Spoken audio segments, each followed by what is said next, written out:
ಎಲ್ಲರಿಗೂ ನಮಸ್ಕಾರ. ನಾನು ನಿಮ್ಮ ಚೆನ್ನ.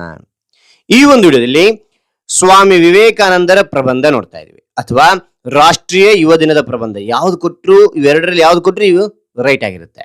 ಓಕೆನಾ? ಇದು ಬರೆದ್ರೆ ಸಾಕು. ಓಕೆನಾ? ಸ್ವಾಮಿ ವಿವೇಕಾನಂದರ ಪ್ರಬಂಧ ಅಂದ್ರೂ ಒಂದಿನೇ, ರಾಷ್ಟ್ರೀಯ ಯುವ ದಿನದ ಪ್ರಬಂಧ ಅಂದ್ರೂ ಒಂದಿನೇ. ಇದು ಬರೆದ್ರೆ ಸಾಕು, ಪೂರ್ಣಾಂಕ ಪಡಿತೀರ.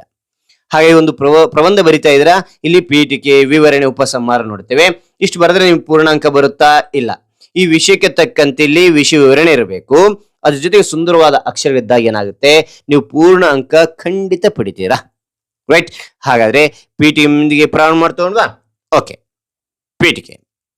ಪ್ರತಿ ವರ್ಷ ಜನವರಿ 12ರಂದು ಭಾರತಾದ್ಯಂತ ಸ್ವಾಮಿ ವಿವೇಕಾನಂದ ಜಯಂತಿಯನ್ನು ರಾಷ್ಟ್ರೀಯ ಯುವ ದಿನವನ್ನಾಗಿ ಅಥವಾ ರಾಷ್ಟ್ರೀಯ ಯುವ ದಿನವಾಗಿ ಆಚರಿಸಲಾಗುತ್ತದೆ.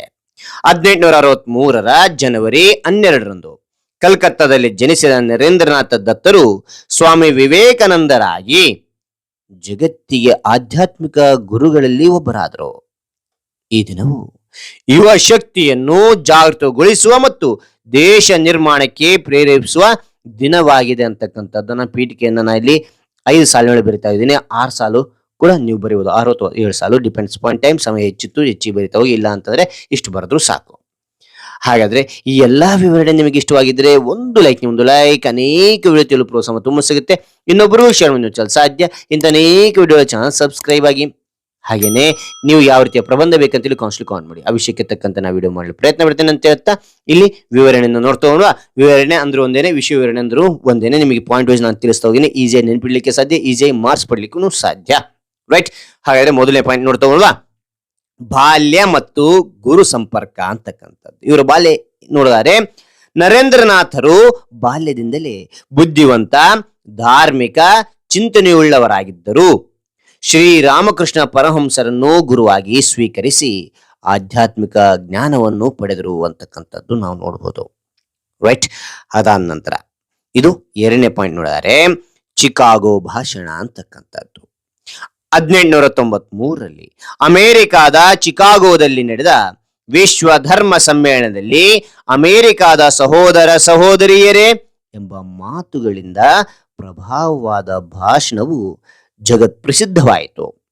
ಈ ಭಾಷಣದಿಂದ ಭಾರತೀಯ ಸಂಸ್ಕೃತಿ ಮತ್ತು ವೇದಾಂತ ತತ್ವಗಳು ಪಾಶ್ಚಾತ್ಯ ಜಗತ್ತಿನಲ್ಲಿ ಗೌರವಕ್ಕೆ ಪಾತ್ರವಾದವು ಅಂತಕ್ಕಂಥದ್ದು ನಾವು ನೋಡ್ಬೋದು.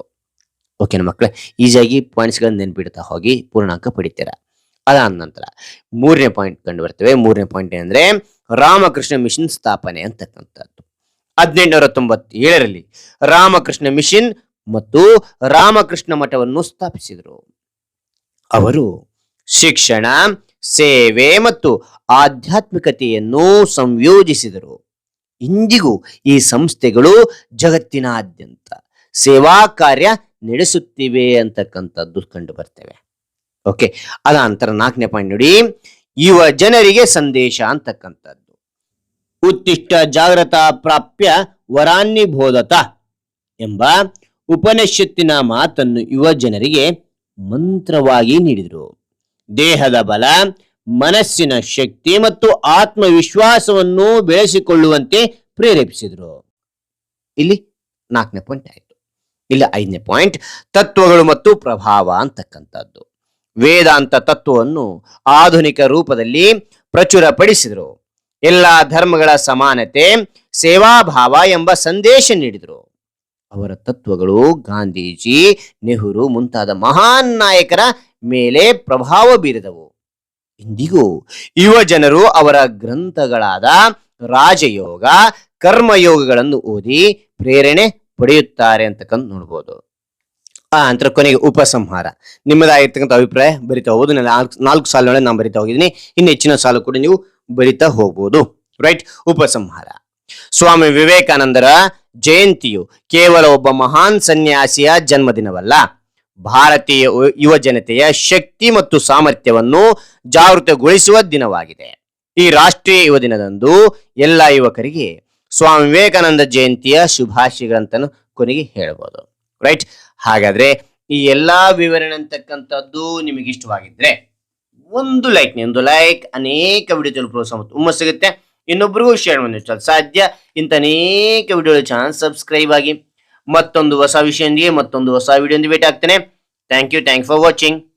ಬಾಯ್ ಬಾಯ್ ಬಾಯ್ ಬಾಯ್ ಮಕ್ಕಳೇ.